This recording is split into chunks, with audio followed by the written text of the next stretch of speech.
Canal Leitura Sonora. Livro A Filosofia Perene. Autor Aldous Huxley. Editorial Sul-Americana, Buenos Aires. Capítulo 6. Mortificação, desprendimento, vida reta. Este tesouro do reino de Deus foi oculto pelo tempo, a multiplicidade e as mesmas obras da alma, isto é, por sua natureza de criatura. Mas na medida em que a alma pode separar-se desta multiplicidade, até tal ponto revela em si mesmo o reino de Deus. Aqui a alma e a divindade são uma. Eckhart. Venha nosso reino é o necessário e inevitável corolário do venha seu reino. Pois quanto mais haja do eu, menos terá de Deus.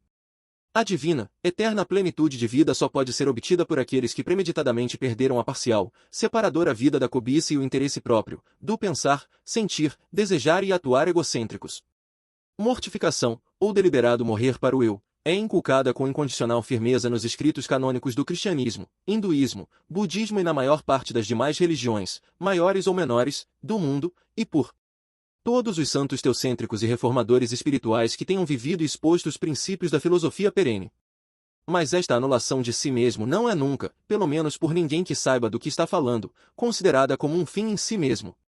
Possui meramente um valor instrumental, como algo indispensável para outra coisa. Nas palavras de um a quem tivemos ocasião de citar em sessões anteriores, é-nos necessário a todos aprender o verdadeiro caráter e valor de todas as abnegações e mortificações.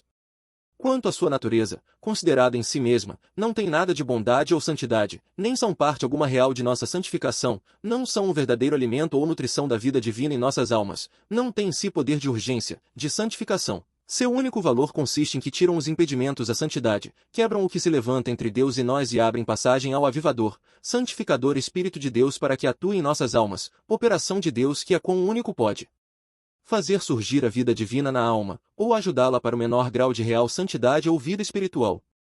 Desde onde podemos aprender a razão de por que tantas pessoas não só perdem o benefício de suas mortificações, mas também até ficam pior por elas. Ocorre assim porque se equivocam a respeito de seu caráter e valor. Praticam-nas por elas mesmas, como coisas boas em si mesmas, acreditam que são parte real da santidade, e assim descansam nelas e não olham mais à frente, mas sim se enchem de estimativa e admiração de si mesmos por seu progresso nelas. Isto os faz suficientes, ariscos e severos juízes de todos os que não alcançam as suas mortificações. E assim suas abnegações obram com eles como a benevolência para si obra com outros, detêm e estorvam a operação de Deus sobre sua alma, e em vez de ser realmente abnegações, fortalecem e mantêm o reino do eu. William Law. A derrota e destruição das paixões, que é um bem, não é o bem final, o descobrimento da sabedoria é o bem supremo. Quando se achar este, todo o povo cantará. Filon. Vivendo em religião, e posso falar disso por experiência, se não seguir um adequado curso de rezas e outros exercícios entre Deus e nossa alma, nosso caráter se faz muito pior do que nunca tivesse sido se tivéssemos vivido no mundo. Pois o orgulho e o amor próprio, arraigados na alma pelo pecado, encontram meios para fortalecer-se sobremaneira em religião, se a alma não estiver em um leito que possa ensiná-la e lhe procurar verdadeira humildade. Pois pelas correções e contradições da vontade, que não podem ser evitadas pelo que vive em uma comunidade religiosa, acho que meu coração se tornou, poderia dizer, duro como uma pedra, e nada teria podido abrandá-lo a não ser o havê-lo posto em um leito de prece, pela qual a alma tende para Deus e aprende a lição de humilhar-se verdadeiramente. Dame Gertrude Moore. Uma vez, quando resmungava por ver-me obrigada a comer carne e não fazer penitência, ouvi dizer que às vezes havia em tal pesar mais amor próprio que desejo de penitência. Santa Teresa. Que os mortificados são, sob alguns aspectos, frequentemente muito piores que os não mortificados, é um lugar comum da história, a novela e a psicologia descritiva. Assim, o puritano pode praticar todas as virtudes cardeais, prudência, fortaleza, moderação e castidade, sem deixar de ser completamente mau, pois, em muitos casos, estas virtudes acompanham-se, e de fato estão casualmente relacionadas, com os pecados de soberba, inveja, ira crônica e uma falta de caridade levada às vezes ao nível da crueldade ativa. Confundindo os meios com os fins, o puritano se acreditou santo porque é estoicamente austero. Mas a austeridade estoica é meramente a exaltação do lado mais reputado do eu a custas do que o é menos. A santidade, pelo contrário, é a total negação do eu separado, em seus aspectos reputados não menos que vergonhosos, e o abandono à vontade de Deus. Até onde há apego ao eu. Meu, não há enlace com a base divina nem, portanto, conhecimento unitivo dela. A mortificação deve levar-se ao extremo do desprendimento ou, na frase de São Francisco de Sales, santa indiferença, em outro caso, só transfere a obstinação de um lugar a outro, não meramente sem diminuir o volume total de obstinação, mas, ao contrário, às vezes, com um verdadeiro aumento. Como costuma ocorrer, a corrupção do melhor é a pior. A diferença entre o estoico mortificado mas ainda arrogante e egocêntrico, e o não mortificado hedonista, consiste nisto: o último, brando e negligente, no fundo, envergonhado de si mesmo, carece de energia e atividade para fazer muito dano exceto a seu próprio corpo, mente e espírito. O primeiro, por ter todas as virtudes secundárias e olhar com desdém aos que não são como ele, está moralmente equipado para desejar e poder fazer mal em maior escala e com a consciência perfeitamente tranquila. Tudo isto é óbvio, entretanto, no jargão religioso corrente, a palavra imoral se reserva quase exclusivamente aos que sentem prazer carnal. Mesquinhos e ambiciosos, os malvados respeitáveis e os que cobrem sua avidez de poder e posição com tipo adequado de hipocrisia idealista, não somente ficam imunes de censura, mas até são apresentados como modelos de virtude e santidade.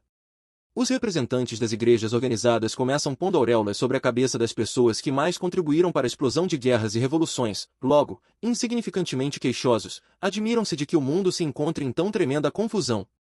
A mortificação não é, ao que parece, o que muitos imaginam, uma questão, em primeiro termo, de severas austeridades físicas.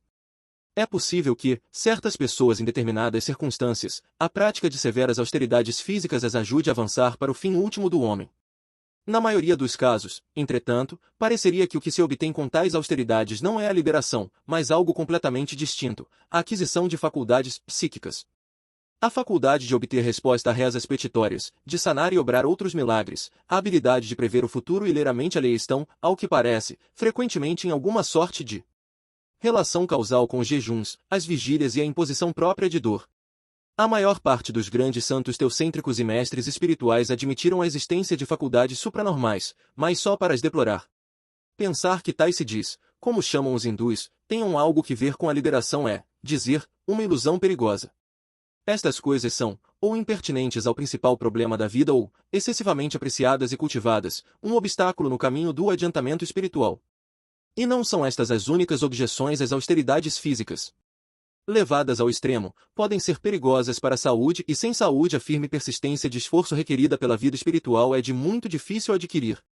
E sendo difíceis, dolorosas e geralmente conspícuas, as austeridades físicas são uma tentação permanente à vaidade e ao espírito de competência na superação de marcas.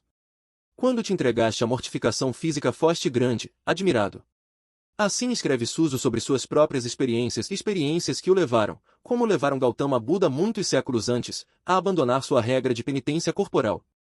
E Santa Teresa observa quanto mais fácil é impor-se grandes penitências que sofrer com paciência, caridade e humildade, as ordinárias moléstias cotidianas da vida de família, o que não lhe impediu, digamos de passagem, praticar, até o dia de sua morte, as formas mais penosas de autotortura. Não há modo de determinar se estas austeridades ajudaram-na, realmente, a alcançar o conhecimento unitivo de Deus ou se as apreciava e persistia por causa das faculdades psíquicas que contribuíam a desenvolver. Nosso amado santo, Francisco de Sales, desaprovava o jejum imoderado. Costumava dizer que o espírito não podia suportar um corpo farto, assim como um corpo débil não podia suportar o espírito. Jean-Pierre Camus. Quando a vontade, logo que sente o gosto do que ouve, vê e trata, levanta-se a gozar em Deus e é motivo e força para isso, muito bom é. E então não só não se tem que evitar tais moções quando causam esta devoção e oração, mas podem se aproveitar delas, e até devem, para tão santo exercício, porque então servem os sensíveis para o fim que Deus os criou e deu que é para ser por eles mais amado e conhecido. São Juan de la Cruz. O que não sente liberdade de espírito nas coisas e gostos sensíveis, senão que sua vontade se detém nestes gostos e se servem deles, causam-lhe danos e deve apartar-se de usá-los. Porque embora com razão queira servirem-se deles para ir a Deus, ainda, assim quanto o apetite goste deles segundo o sensual, e conforme o gosto, sempre o efeito mais causa estorvo que ajuda, causa mais danos que proveitos. São Juan de la Cruz. Podemos declarar que não se pode jejuar, mas podemos declarar que não se pode amar a Deus? Outro pode afirmar que não pode preservar a virgindade, nem vender todos os seus bens para dar o produto aos pobres, mas pode me dizer que não pode amar a seus inimigos? Só é preciso examinar seu próprio coração, pois o que Deus quer de nós não se encontra a grande distância. São Jerônimo. Aquele que deseja fazê-lo pode encontrar toda a mortificação que deseje, e até mais, nos incidentes do viver ordinário, cotidiano, sem recorrer jamais a ásperas penitências corporais. Eis aqui as regras estabelecidas para Dame Gertrude Moore pelo autor de Sabedoria Sã. Primeiro, que fizesse tudo o que lhe correspondia fazer por qualquer lei, humana ou divina. Segundo, que devia abster-se de fazer aquelas coisas que lhe estavam proibidas pela lei humana ou divina, ou pela divina inspiração. Terceiro, que levasse com a maior paciência ou resignação possível todas as cargas e contradições à sua vontade natural, que fossem infligida pela mão de Deus. Tais, por exemplo, eram aridez, tentações, aflições ou dor corporal, ataques e enfermidades, ou também, a perda de amigos ou a falta de coisas necessárias ou comodidades. Tudo isso devia ser suportado pacientemente, tanto se a cruz vinha diretamente de Deus como por meio de suas criaturas. Estas eram realmente mortificações sofridas por Dame Gertrude, ou para qualquer outra alma, e não havia necessidade de que ninguém aconselhasse ou impusesse outras. Augustine Baker. Resumindo, a melhor mortificação é a que conduz à eliminação da obstinação, o egoísmo e o pensar, desejar e imaginar concentrados na gente mesmo. Não é provável que as austeridades físicas extremas obtenham esta classe de mortificação. Mas a aceitação do que nos acontece, fora, naturalmente, de nossos próprios pecados, no curso do viver cotidiano é provável que produza resultado. Se se empreenderem exercícios determinados de abnegação, deveriam ser não conspícuos, não competitivos nem danosos para a saúde. Assim, se for questão de dieta, a maioria da gente achará mortificante o abster-se de comer todas as coisas que os peritos em alimentação condenam como não saudáveis. E no que concerne às relações sociais, a abnegação deveria tomar a forma, não de exibições de suposta humildade, mas sim de domínio da língua e os humores, abster-se de dizer coisas pouco caridosas ou meramente frívolas, o que significa, na prática, abster-se de 50% da conversação ordinária, e conduzir-se com calma e quieta alegria quando as circunstâncias externas ou o estado de nossos corpos nos predispõem à ansiedade, melancolia ou júbilo excessivo. Quando se pratica caridade para renascer no céu, ou por fama ou recompensa, ou por medo, tal caridade não pode obter efeito puro. Sutra sobre a distinção e amparo do Dharma. Quando o príncipe Wang fazia uma excursão de inspeção em Tsang, viu um velho que pescava. Mas sua pesca não era verdadeira pesca, pois não pescava para obter pescado, a não ser para divertir-se. Wang, pois, desejava empregá-la na administração do governo, mas temia que seus próprios ministros, tios e irmãos se opusessem. Por outro lado, se pensava em deixar o velho, não podia suportar a ideia de que o povo se visse privado de tal influência. Chuang Tse. Deus, se te adorar no temor do inferno, me queimes no inferno. E se te adorar na esperança do paraíso, me excluas do paraíso. Mas se te adorar por sua própria causa, não me prives de sua eterna beleza. Rabia. Rabia a Santa Sufi, fala, pensa e sente em termos de teísmo devoto, o teólogo budista, em termos da impessoal lei moral, o filósofo chinês, com característico humor, em termos de política, mas os três insistem na necessidade de desapego ao egoísmo. Insistem nela com tanta força como Jesus quando censurava aos fariseus por sua egocêntrica piedade, como Krishna do Bhagavad Gita quando diz a Arjuna que cumpra seu dever, divinamente ordenado, sem desejo pessoal nem medo dos frutos de seus atos. Perguntou-se uma vez a Santo Inácio de Loyola quais seriam seus sentimentos se o Papa dissolvesse a companhia de Jesus. 1/4 de hora de reza e respondeu, e não pensaria mais nisso. Esta é, possivelmente, a mais difícil de todas as mortificações, alcançar uma santa indiferença para o êxito ou fracasso temporário da causa a qual dedicou suas maiores energias. Se triunfa, bem, se é derrotada, também está bem, embora seja de modo que, para uma mente limitada e atada pelo tempo, é aqui e agora inteiramente incompreensível. Por um homem sem paixões entendo aquele que não permite que o bem ou o mal perturbe sua economia interna, todavia, melhor se advém ao que ocorre e não aumenta a soma de sua mortalidade. Chuang Tse. A disposição adequada para a união com Deus não é o entender da alma, nem gostar, nem sentir, nem imaginar Deus, nem de outra coisa, mas a pureza e amor, que é a nudez e resignação perfeita de um e de outro só por Deus. San Juan de la Cruz. A inquietação é sempre vaidade, porque não serve a nenhum bem. Sim, embora o mundo inteiro caísse em confusão, com todas as coisas que há nele, a inquietude por esta causa seria vaidade. San Juan de la Cruz. Suficiente não só para o dia, mas também para o lugar, é o mal que há nela. A agitação sobre acontecimentos que não podemos modificar, seja que não tenham ocorrido ainda, seja que ocorram a uma inacessível distância de nós, só consegue a inoculação ao aqui e ao agora do mal remoto, ou pressentido, que é objeto de nossa angústia.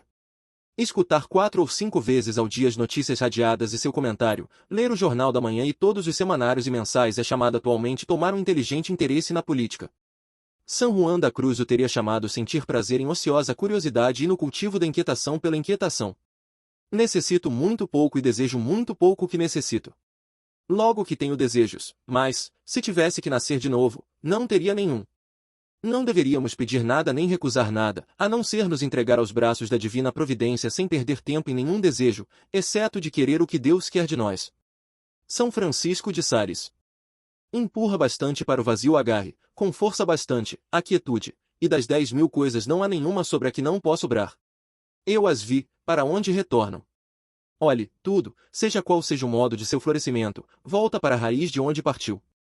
Este retorno à raiz é chamado quietude, a quietude é chamada submissão ao destino, o que se submeteu ao destino volta-se parte do sempre assim, conhecer o sempre assim é estar iluminado, não conhecê-lo significa partir cegamente ao desastre. Lao Tse. Desejaria poder me unir aos solitários, da Ilha do Calde, em vez de ser superior e ter que escrever livros. Mas não desejo conseguir o que desejo, por suposição. O abade John Chapman não devemos desejar outra coisa que o que acontece de momento a momento, mas nos exercitando sempre na bondade. Santa Catalina de Gênova. Na prática da mortificação, como na maioria de outros campos, o avanço se cumpre ao longo de um fio. De um lado espreita a Escila da austeridade egocêntrica, do outro a Caribdis de um descuidado quietismo. A santa indiferença inculcada pelos expositores da filosofia perene não é estoicismo nem mera passividade. É bem mais uma resignação ativa. Renuncia-se à obstinação, não para que haja férias totais da vontade, mas sim para que a vontade divina possa servir-se da mente e o corpo mortificados como seu instrumento para o bem. Ou poderíamos dizer, com cabir, que o buscador devoto é o que mescla em seu coração as duplas correntes do amor e o desprendimento, como se mesclam as correntes do Ganges e do Jumna. Até que coloquemos um fim aos efeitos particulares, não pode haver amor de Deus com todo o coração, mente e força, nem caridade universal para todas as criaturas por amor de Deus. Daí as duras palavras dos evangelhos a respeito da necessidade de renunciar aos próprios laços de família. E se o filho do homem não tem lugar onde descansar a cabeça, se o Tathagata e os Bodhisattvas têm seus pensamentos despertados à natureza da realidade sem residir em coisa alguma, isso é porque um amor verdadeiramente divino que, como o sol, reluz igualmente para justos e injustos, é impossível para um espírito aprisionado em preferências e aversões privadas. A alma que tem afeto em alguma coisa, embora mais virtude tenha, não chegará à liberdade da divina união, porque tanto faz que uma ave esteja agarrada a um fio magro como a um grosso, porque, embora seja magro, tão agarrado estará a ele como ao grosso, tanto que se não quebrar não voará. Assim a alma, sujeita pelos laços dos afetos humanos, por mais leves que sejam estes, não pode, enquanto durarem, encaminhar-se a Deus. San Juan de la Cruz. Há alguns que estão recém-libertos de seus pecados, e assim, embora resolvidos a amar a Deus, são ainda noviços e aprendizes, brandos e débeis. Amam muitas coisas supérfluas, vãs e perigosas, ao mesmo tempo que a Nosso Senhor. Embora amem a Deus sobre todas as coisas, continuam sentindo prazer em muitas que não amam segundo Deus, a não ser a seu lado, coisas tais como leves desarrumações de palavra, gesto, vestido, passatempos e frivolidades. São Francisco de Sales. Há almas que têm feito algum progresso no amor divino e cessaram no amor que sentiam por coisas perigosas, entretanto, ainda têm amores perigosos e supérfluos, porque amam o que Deus quer que amem, mas com excesso e com um amor muito tenro e apaixonado. O amor a nossos parentes, amigos e benfeitores está em si mesmo de acordo com Deus, mas podemos amá-los excessivamente, como também nossas vocações, por mais espirituais que sejam, e nossos exercícios de devoção, que, contudo, devemos amar muito, podem ser amados desmedidamente quando os pomos acima da obediência e do bem mais geral, ou os consideramos como um fim, quando são só um meio. São Francisco de Sales. Os bens de Deus, que estão fora de toda medida, só podem ser contidos em um coração vazio e solitário. San Juan de la Cruz. Supondo que um barco está cruzando um rio e que outro barco, vazio, está a ponto de se chocar com ele. Até um homem irritável não se zangaria. Mas supondo que houvesse alguém no segundo barco, então o ocupante do primeiro lhe gritaria que se mantivesse afastado. E se não ouvisse a primeira vez, nem mesmo quando chamasse 3 vezes, mais palavras seguiriam inevitavelmente. No primeiro caso o barco estava vazio, no segundo estava ocupado. E assim ocorre com o homem. Se pudesse cruzar vazio a vida, quem poderia danificá-lo? Chuang Tse. Quando o coração chora pelo que perdeu, o espírito ri pelo que encontrou. Anônimo aforismo sufi. Perdendo a vida egocêntrica salvamos a vida, até então latente e oculta, que, na parte espiritual de nosso ser, compartilhamos com a base divina. Esta vida recém-achada é mais abundante que a outra e de classe diferente e mais alta. Sua posse é liberação para o eterno, e liberação é beatitude. É assim necessariamente, pois Brahma, que é um com o Atman, é não só ser e conhecimento, mas também bem-aventurança e, depois do amor e a paz, o fruto final do espírito é a alegria. A mortificação é dolorosa, mas esta dor é uma das pré-condições da bem-aventurança. Este fato da experiência espiritual é às vezes obscurecido pela linguagem com que é descrito. Assim, quando Jesus diz que no reino do céu só podem entrar os que são como meninos pequenos, inclinamos a esquecer, tão emocionantes são as imagens evocadas pela singela frase, que um homem não pode fazer-se parecido a um menino se não se decidir a empreender um esforçado e penetrante curso de abnegação. Na prática, o mandamento converter-se em um menino pequeno é idêntico ao de perder a própria vida. Como Traernio esclarece na formosa passagem chamada na seção sobre Deus no mundo, não se pode conhecer a natureza em toda sua beleza, essencialmente sagrada, a não ser que primeiro se desprendam os sujos ardis da humanidade adulta. Visto através dos óculos, cor de esterco, do egoísmo, o universo se parece singularmente a um montão de esterco, e como, pela longa proximidade, os óculos se pegaram aos globos oculares, o processo de limpar as portas da percepção, pelo menos nas primeiras etapas da vida espiritual, é frequentemente, muito dolorosamente, parecido a uma operação cirúrgica. Certo que, mais adiante, até o próprio desalento pode estar penetrado da alegria do espírito. Sobre este ponto, a passagem seguinte da escala de perfeição, do século XIV é luminoso. Muitas vezes o homem tem as virtudes da humildade, paciência e caridade para seus semelhantes só na razão e na vontade, e não encontra deleite espiritual, nem amor nelas, pois frequentemente sente má vontade, desgosto e amargura em obedecer, mas, entretanto o faz, embora só impulsionado pela razão por temor de Deus. Este homem possui estas virtudes na razão e na vontade, mas não o amor delas nos afetos. Mas quando, pela graça de Jesus e o exercício espiritual e corporal, a razão se torna em luz e a vontade em amor, então possui virtudes nos afetos, pois de tal modo ha roído a amarga casca ou quebrada a nós, que a quebrou por fim e já remói até a medula, isto é, as virtudes que era ao princípio difícil de praticar se converteram em verdadeiro deleite e sabor. Walter Hilton. Enquanto eu seja isto ou aquilo, ou tenha isto ou aquilo, não sou tudo, nem tenho tudo. Faça-se puro até que não seja, nem tenha isto ou aquilo, então será onipresente, não sendo isto nem aquilo, será tudo. Eckhart. O ponto tão dramaticamente sublinhado por Eckhart nestas linhas é um ponto em que insistiram os moralistas e psicólogos da vida espiritual. Só quando renunciamos nossa preocupação com o eu, meu, minha podemos possuir realmente o mundo em que vivemos. Tudo é nosso, com a condição de que não olhemos nada como nossa propriedade. E não só tudo é nosso, é também de todos os outros. De escória e argila difere o bom amar em que nele dividir não é igual a tirar. Não pode existir comunismo completo salvo nos bens do espírito e também, até certo ponto, da mente, e só quando estes bens são possuídos por homens e mulheres em estado de desprendimento e abnegação. Algum grau de mortificação, terá que adverti-lo, é indispensável requisito prévio para a criação e gozo até de bens meramente intelectuais e estéticos. Os que escolhem a profissão de artista, filósofo ou homem de ciência, escolhem, em muitos casos, uma vida de pobreza e de duro e não recompensado trabalho. Mas não são estas em modo algum as únicas mortificações que tem que empreender. Quando contempla o mundo, o artista deve negar sua ordinária tendência humana a pensar a respeito das coisas em termos utilitários, egoístas.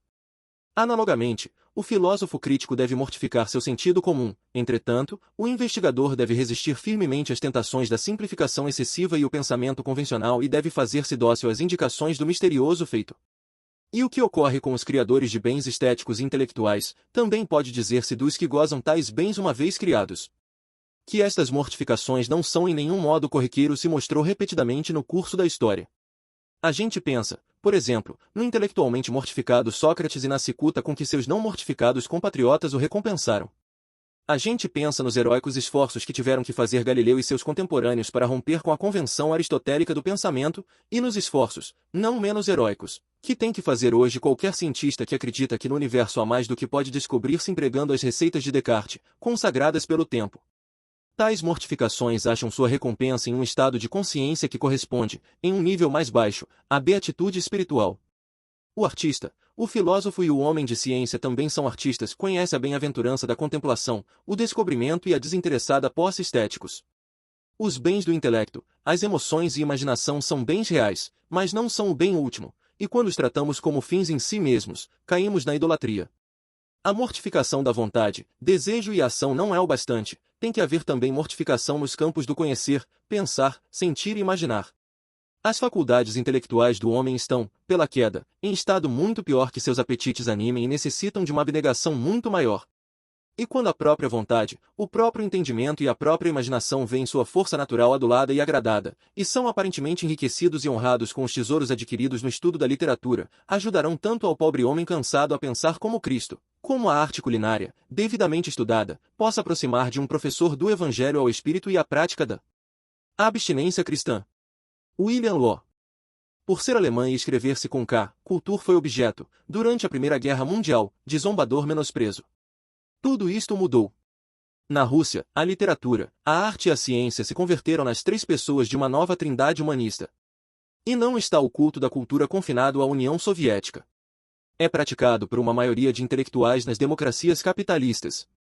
Jornalistas preparados e endurecidos, que escrevem sobre todas as demais coisas com condescendente cinismo de gente que sabe tudo a respeito de Deus, o homem e o universo, e decifraram toda a absurda trama, caem de espanto, de admiração assim que lhe chega o turno à cultura.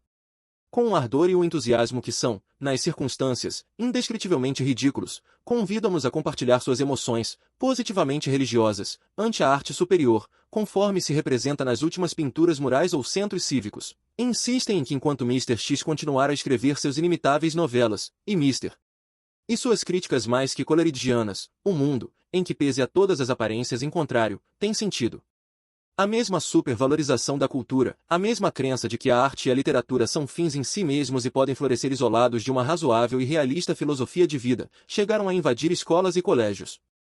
Entre os educadores avançados, há muita gente que parece acreditar que tudo irá bem, enquanto se permita aos adolescentes expressar-se a si mesmos e se inspira aos garotinhos a ser criadores na classe de trabalhos artísticos.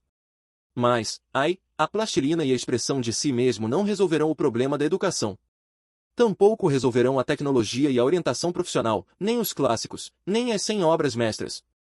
As seguintes críticas à educação fizeram-se mais de 2 séculos e meio atrás, mas são tão pertinentes hoje como foram no século XVII.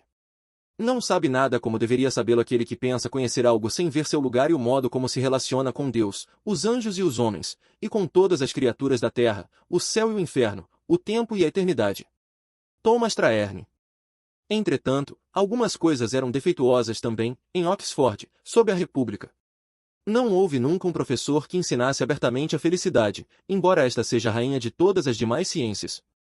E nenhum de nós estudou, senão como estranhas, essas coisas que teríamos que estudar como gozos próprios. Estudávamos para formar nosso conhecimento, mas não sabíamos para que fim estudávamos.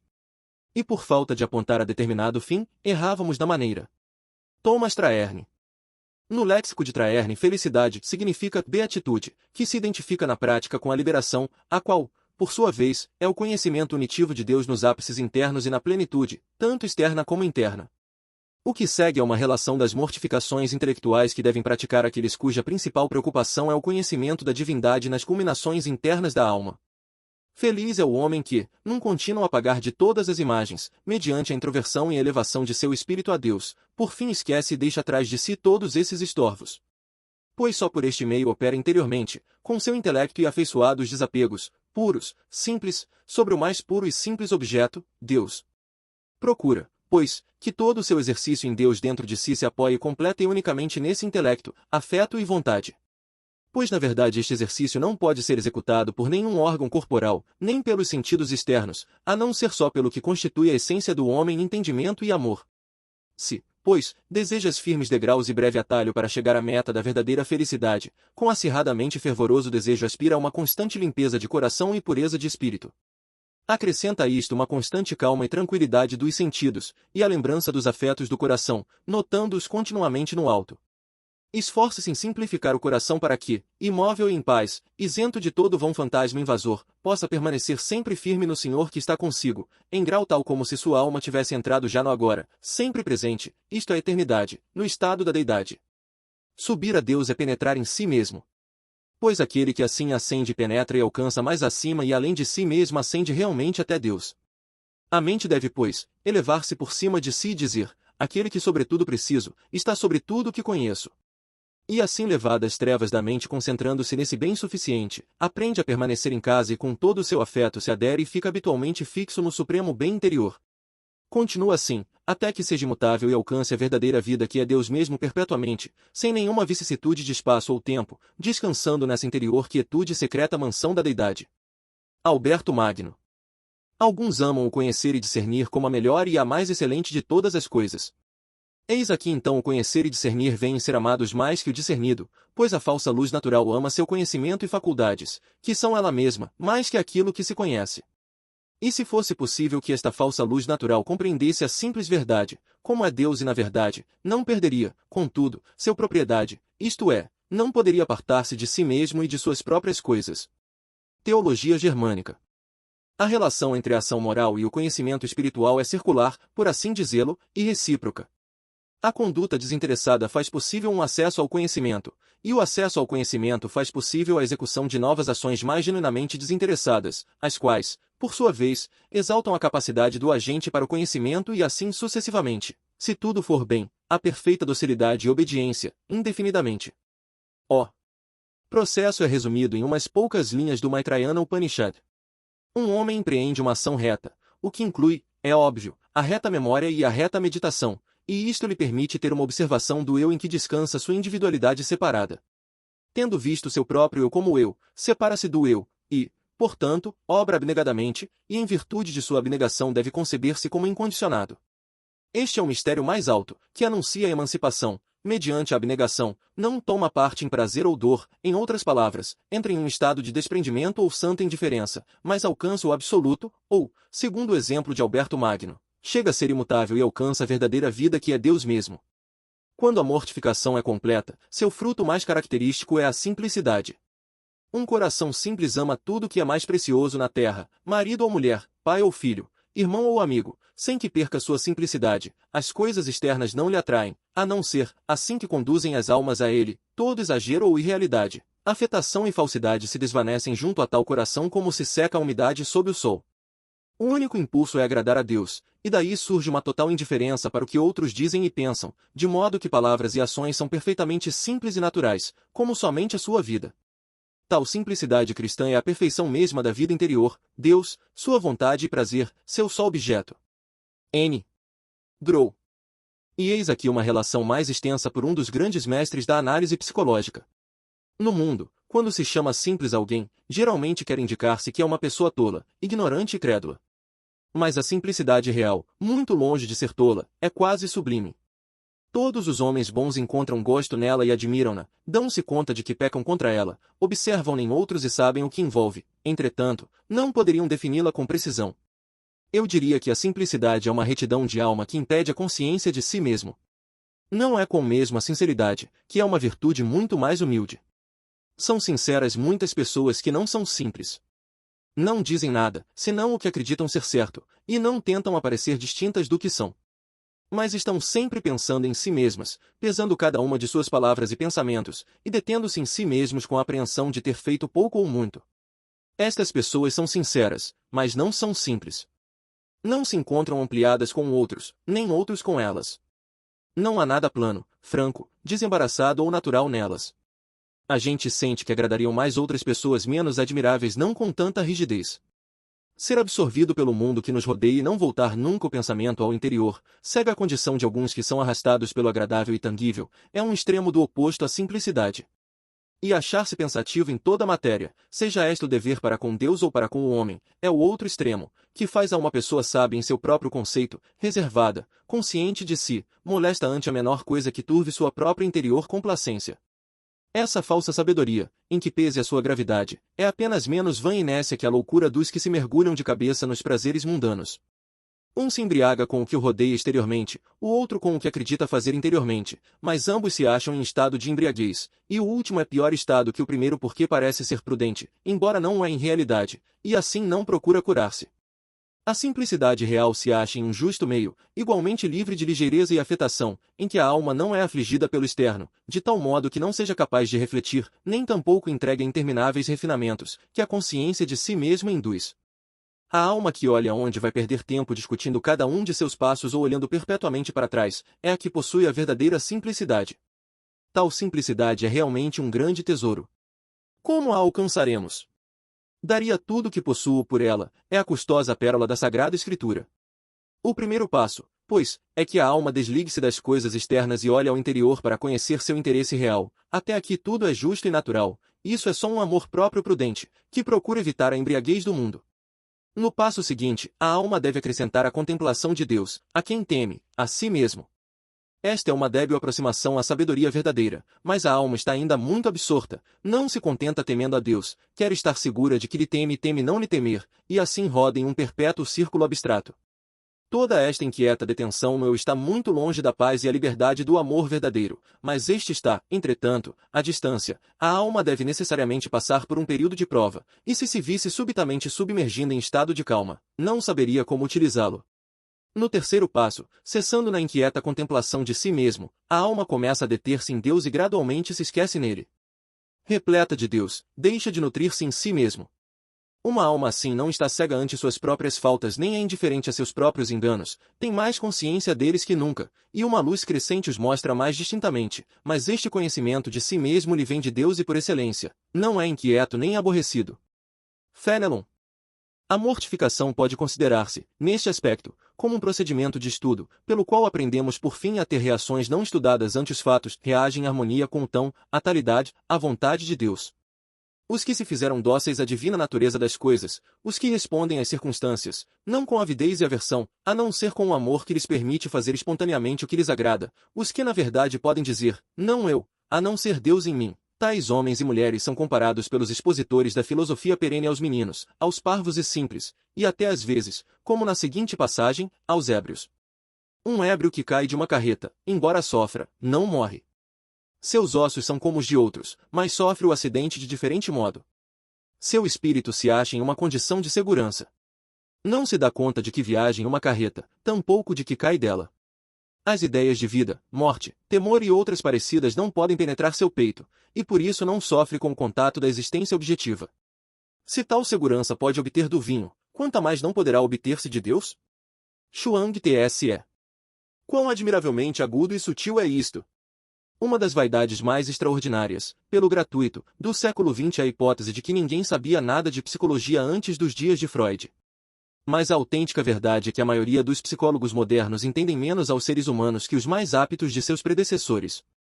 Fenelon e La Rochefoucauld sabiam tudo referente à racionalização superficial de motivos profundos, vergonhosos, residentes no subconsciente, e advertiam plenamente que a sexualidade e a vontade de poder eram, com muita frequência, as forças efetivas que obravam sob a máscara cortês da persona.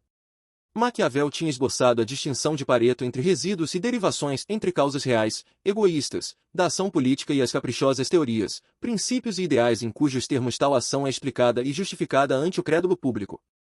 Como a de Buda e São Agostinho, a opinião que Pascal tinha da virtude e da racionalidade humanas não podia ser mais realisticamente baixa. Mas todos estes homens, até La Rochefoucauld, até Maquiavel, davam-se conta de certos fatos que os psicólogos do século XX preferiram passar por cima, o fato de que a natureza humana é tripartida, consistente em espírito, como em mente e corpo, o fato de que vivemos nos confins entre dois mundos, o temporal e o eterno, o físico vital humano e o divino, o fato de que, embora nada em si mesmo, o homem é um nada rodeado por Deus, falta de Deus, capaz de Deus e pleno de Deus, se assim o desejar. A simplicidade cristã, de que falam Gros e Fenelon, é o mesmo que a virtude tão admirada por Lao Tse e seus sucessores. Segundo estes sábios chineses, pecados pessoais e os desajustes sociais se devem todos ao fato de afastarem os homens de sua divina fonte vivido de acordo com suas próprias vontades e ideias e não segundo o tão, que é o grande caminho, o logos, a natureza das coisas. Segundo se manifesta em todos os planos, do físico, subindo pelo animal e o mental, até o espiritual. A iluminação vem quando abandonamos nossa obstinação e nos fazemos dóceis ao obrar o tão no mundo que nos rodeia e em nossos próprios corpos, mente e espíritos.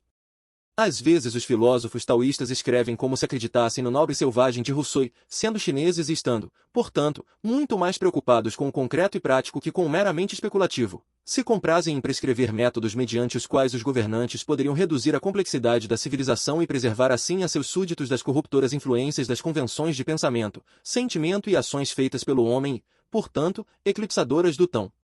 Mas os governantes que têm que cumprir esta tarefa para as massas devem ser também sábios, e para alcançar a sabedoria terá que desembaraçar-se de toda a rigidez, da não regenerada idade adulta e voltar-se de novo como um menino. Pois só o que é brando e dócil vive realmente. O que vence e sobrevive a tudo é o que se adapta a tudo, o que sempre procura o lugar mais baixo, Não há rocha dura, a não ser a água que gasta os montes perduráveis. A simplicidade e espontaneidade do sábio perfeito são fruto da mortificação da vontade, pelo recolhimento e a meditação, da mente.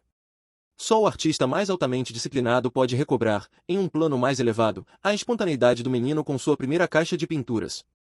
Nada é mais difícil que ser singelo. Posso perguntar, disse Henry, em que consiste o jejum do coração? Cultiva a unidade, respondeu Confúcio. Ouça, não com os ouvidos, a não ser com a mente, não com a mente, a não ser com sua alma mesma. Deixa que seu ouvir se detenha em seus ouvidos. Deixa que o obrar de sua mente se detenha em si mesmo. Então a alma será uma existência negativa e responderá passivamente ao externo. Nessa negativa existência só pode residir o tão. E esse estado negativo é o jejum do coração. Logo disse Henry, a razão por que não pude alcançar o uso deste método é minha própria individualidade. Se pudesse alcançar seu uso, minha individualidade se teria ido. É isto que expressas com o estado negativo? Exatamente, respondeu o mestre. Deixe-me explicar. Se pode entrar nos domínios deste príncipe, um mau governante a quem Henry tinha a ambição de reformar, sem ofender seu amor próprio, alegre-se e ouça, passivo se não, sem ciência, sem drogas, simplesmente vivendo ali em estado de completa indiferença, estará perto do êxito.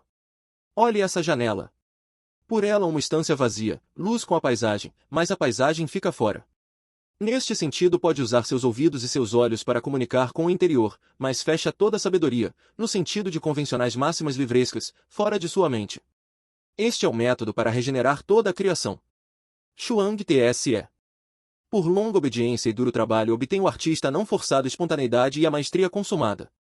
Sabendo que nunca poderá criar nada por sua própria conta, das camadas superiores, por assim dizê-lo, de sua consciência, submete-se obedientemente ao funcionamento da inspiração, e sabendo que o meio em que trabalha tem seu próprio caráter, que não deve ser desconhecido nem violentamente atropelado, converte-se em seu paciente servidor e, deste modo, obtém uma perfeita liberdade de expressão. Mas a vida é também uma arte, e o homem que queira ser também no viver artista consumado deve seguir, em todos os planos de seu ser, mesmo procedimento mediante o qual chega o pintor ou o escultor, ou qualquer outro artífice, a sua própria, mais limitada, perfeição. O cozinheiro do príncipe Rui estava esquartejando um boi.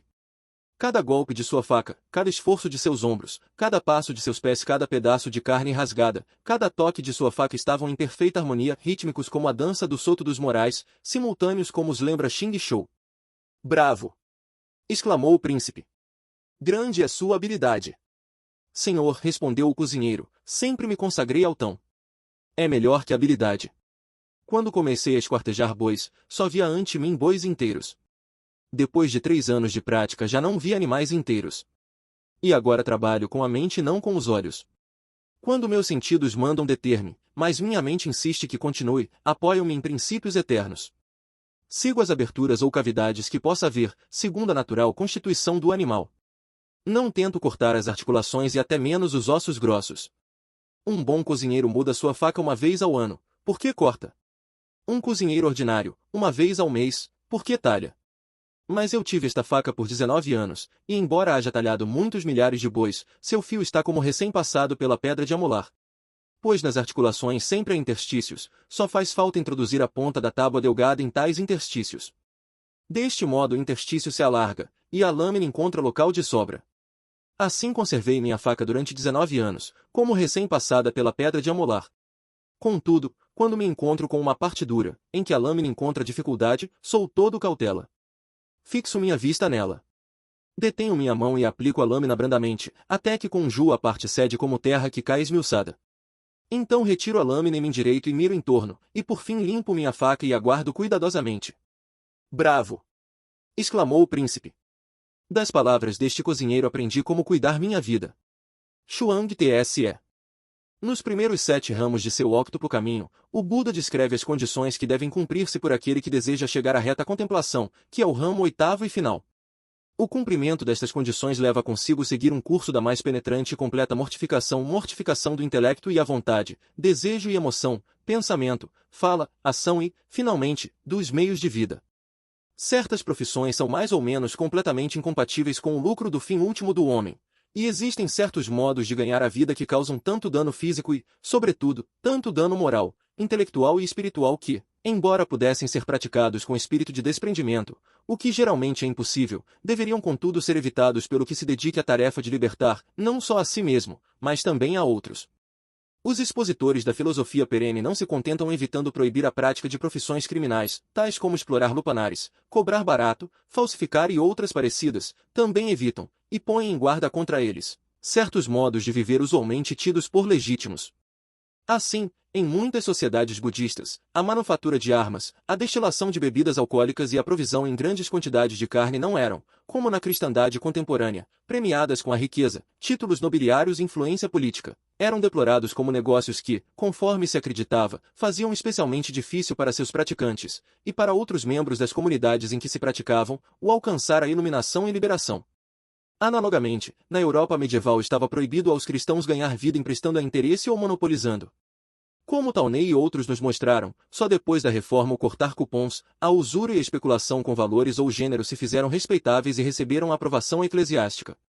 Para outros quaisquer, a tropa é uma forma errônea de vida, pois a guerra é, a seus olhos, anticristã, nem tanto por causar dos sofrimentos, quanto porque propaga o ódio, dá recompensa à fraude e à crueldade, infecta sociedades inteiras de ira, temor, orgulho e falta de caridade. Tais paixões eclipsam a luz interior, e por excelência, as guerras, que as provocam e intensificam, devem ser consideradas, seja qual for seu resultado político imediato, como cruzadas para assegurar ao mundo as trevas espirituais. Viu-se, por experiência, que é perigoso estabelecer regras detalhadas e inflexíveis para o reto viver, perigoso, porque muita gente não vê nenhuma razão para muita retidão e, em consequência, responde, à disposição de um código muito rígido, com a hipocrisia ou a franco-rebelião. Na tradição cristã, por exemplo, se estabelece uma distinção entre os preceitos obrigatórios para todos e os conselhos de perfeição, obrigatórios somente para aqueles que se sintam atraídos para uma total renúncia do mundo. Os preceitos incluem o código moral ordinário e o mandamento de amar a Deus com todo o coração, força e espírito, e ao próximo como a si mesmo. Alguns dos que fazem um sério esforço para cumprir este último mandamento, o maior de todos, veem que não podem fazer de todo o coração, sem seguir os conselhos e romper todos seus laços com o mundo. Entretanto, é possível para homens e mulheres o lucro dessa perfeição, que é a liberação no conhecimento unitivo de Deus, sem abandonar o estado de matrimônio e sem vender tudo o que tem para dar o produto aos pobres. A pobreza efetiva, não possuir dinheiro, não é em modo algum sempre pobreza afetiva, ser indiferente ao dinheiro. Pode-se ser pobre, mas estar desesperadamente preocupado com o que pode comprar com dinheiro, cheio de desejos, de inveja e de amarga compaixão de si mesmo. Outro pode ter dinheiro, mas nenhum apego ao dinheiro nem às coisas, poderes e privilégios que podem comprar com dinheiro. A pobreza evangélica é uma combinação das pobrezas efetiva e afetiva, mas uma autêntica pobreza de espírito é possível até nos que não são efetivamente pobres. Vê-se, pois, que os problemas do reto viver, assim que ficam fora da jurisdição do código moral comum, são estritamente pessoais. O modo como um problema determinado se apresenta e o caráter da solução apropriada dependem do grau de conhecimento, sensibilidade moral e penetração espiritual obtida pelo indivíduo em questão. Por esta razão não podem formular-se regras universais exceto em termos mais gerais. Eis aqui meus 3 tesouros e diz Lao Tse em guardá-os bem. O primeiro é a piedade, o segundo a frugalidade, o terceiro a negativa a ser primeira de todas as coisas sob o céu. E quando um estranho pede a Jesus que arrume uma disputa, entre seu irmão e ele, sobre uma herança, Jesus recusa ser juiz na causa, pois não conhece as circunstâncias, e pronuncia uma advertência geral contra a cobiça.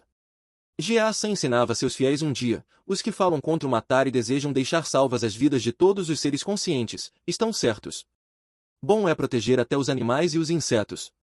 Mas, o que diremos das pessoas que matam o tempo, quanto às que destroem a riqueza e das que assassinam a economia de sua sociedade?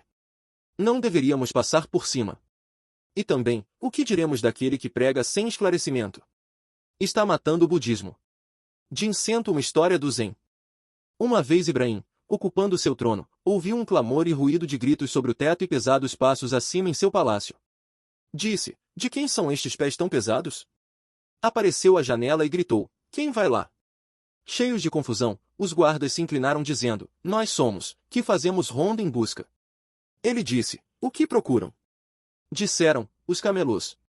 Disse, quem procurou alguma vez camelôs sobre o teto? Disseram, o exemplo que você nos dá seguimos, pois a união com Deus procura, ocupando seu trono. Jalal-ud-Din Rumi. De todos os problemas sociais, morais e espirituais, o do poder é o mais cronicamente urgente e o de solução mais difícil. O anseio de poder não é um vício do corpo e, em consequência, não conhece nenhuma das limitações impostas por uma fisiologia cansada ou saciada à gula, à intemperança e à lascívia.